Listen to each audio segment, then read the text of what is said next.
all over the tri-state area and New England paying their respects to 46-year-old Detective Andy Faggio's family.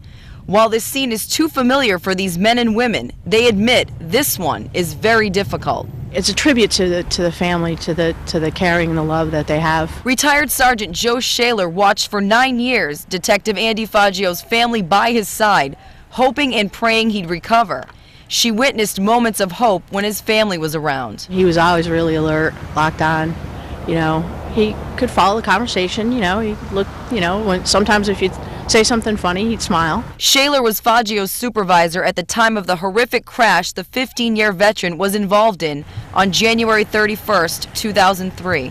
Apparently there was a newspaper delivery truck on the wrong side of the road, and Andy clipped it, and it spun him into a tree. Since then, he suffered serious brain injuries.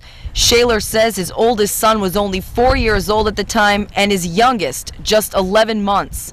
Sadly, the only memories of Dad were him fighting for his life. I couldn't imagine the loss and devastation of not having that figure in your life. Retired Detective David Stevens says he feels fortunate to have worked side by side with Faggio. He had an incredible sense of humor, and he knew how to integrate that into his duties, and anyone you ask would tell you there'd be no one else they'd rather be working a job or going into a situation with than him. His colleagues agree he's the true example of what a police officer should be.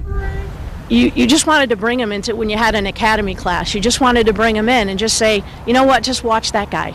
Just do it like him. In Guilford, Aaron Logan, News 8.